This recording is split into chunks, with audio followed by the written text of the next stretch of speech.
The project that I've chosen to report on for the delivery method and collaboration research paper was actually the internship I worked on this summer over in Portland, Oregon, and it is the PDX expansion and terminal renovation. It is a $1.5 billion expansion and retrofitting renovation of the existing terminal and some of the concourses out there, as well as expanding the main terminal out 100 feet to the west. Over on this slide, we have the new development plans that are going to be taking place.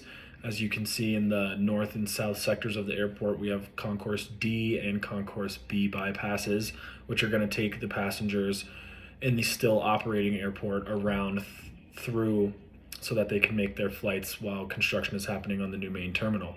The delivery method for this particular project is construction manager at risk, and this means that the owner hires a constructing entity to help as a consultant during the design phases. In this case, it was Hoffman Skanska joint venture helping out in the design phases around 2018, and they were awarded the contract into the construction phase, which will take place until the end of 2025.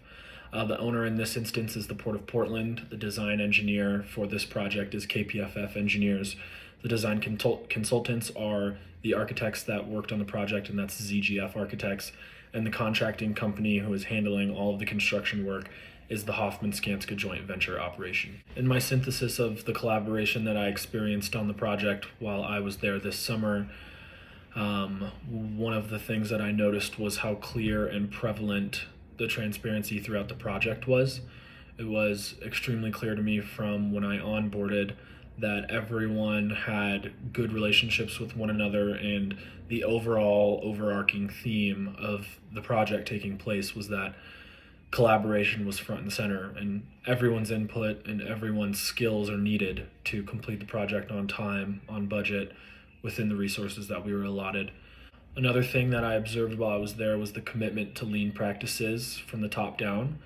This means that the organizations at the top, being Hoffman Skanska prime contractors, really instilled a culture of practicing lean, which basically is ensuring efficiency within the project, delivering the most value, all the way from the top down to the bottom, making sure that all of the subcontractors and all of the trades within the company really understood this mentality. Another thing I observed was the blended joint venture organization of the teams. When I first showed up on site, I was instructed to go to one of the co-locations to begin my work, and I thought I was entering into a Skanska trailer, and I actually was in a Hoffman trailer, and then it turned out that my entire team was Hoffman and Skanska people, so that was really cool. And last but not least, suggestions for improvement. I really don't have any for this project. It was one of the most fun projects I've been able to work on, and it actually was very motivating for me and for what I want to do in my career. And it was one of the more inclusive and creative projects that I've ever been able to be on.